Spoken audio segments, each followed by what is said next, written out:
नमस्कार शेतकरी बंधूंनो, अनिल महाडिक कृषी सेवा या चॅनलवर आपलं सर्वांचं सहर्ष स्वागत आहे.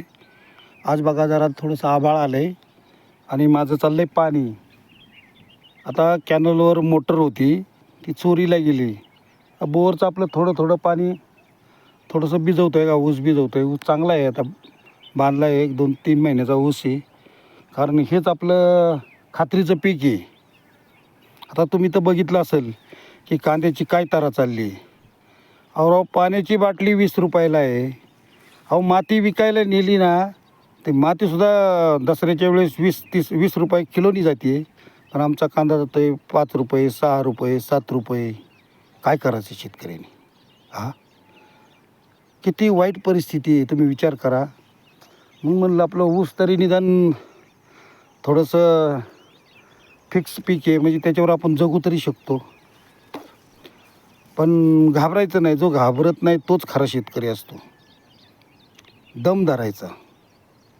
एका पिकात गेलं तर दुसऱ्या पिकाची वाट बघायची. आता मी तिकडं मका पण लावली, पण आपलं ऊसाला जरा जास्त खर्च करायचा, त्याचंच उत्पन्न घ्यायचं. आता 3,000च्या आत तर काय ऊस येणारच नाही आणि परवडत पण नाही 3,000च्या आत. अहो खतं वाढली, सगळ्यात महत्त्वाचं म्हणजे मजुरी लय वाढली. आज कांद्याला दरवर्षी मजूर वाढवतातच 1,000-2,000नी. लागण वाढली की मग ते काढायला पण वाढतं आहे. काय करायचं शेतकऱ्यांनी? जर स्वतः काम नाही केलं ना, तर त्याला जमीन विकायशिवाय पर्यायच राहणार नाही. त्यामुळं शेतकऱ्यांनी ना, दुसरीकडे आपण 8 तास करतो, 2 तास तरी काम केलंच पाहिजे. त्याशिवाय काय कारण इथल्या शेतकऱ्यांचं काय होतं आहे, ह्यांचं येणं कमी आणि लाईफस्टाईल अगदी हायफाय असते. म्हणजे येणं कमी आणि जाणं जास्त. त्यामुळे त्यांचं ते ताळेबंद लागत नाही आणि मग म्हणतात आमच्यावर कर्ज झालं आणि मग कुठली तरी जमीन विकतात.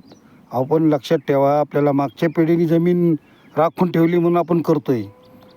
मग काहीतरी त्याच्यात पूर्वी लोक म्हणायचे त्यात मनभर तुम्ही टाका. अहो मनभर जाऊ द्या, पण कणभर तरी. बरं कणभर बी नाही, पण निदान जाग्यावर ठेवा आणि पुढच्या पिढीला तरी द्या. आपण त्याच्यावर जगा फक्त. आणि आपलं झालं की त्यांच्यात स्वाधीन करून टाका, पण विकू नका. विकून काय करणार? कारण मी बघतोय विकलेले परत पण थोड्या दिवसांनी परत आहेतच परत कर्जबाजारी. त्यापेक्षा आपलं जे येणं आहे त्याप्रमाणे खर्च करा, त्याप्रमाणे आपली लाईफस्टाईल ठेवा. तुम्हाला विकायचं तर कधी प्रश्न विचारणार. तुम्ही जर कष्ट केले ना, कारण कष्टावर तुमचा विश्वास पाहिजे. कष्ट केले ना, तर मी सांगतो 2-3 एकर जरी असेल, कारण मला पण काही जास्त नाही आहे, 3-4 एकरच आहे, त्याच्यावर पण तुम्ही 4 व्हीलर घेऊन फिरू शकता. बस, धन्यवाद.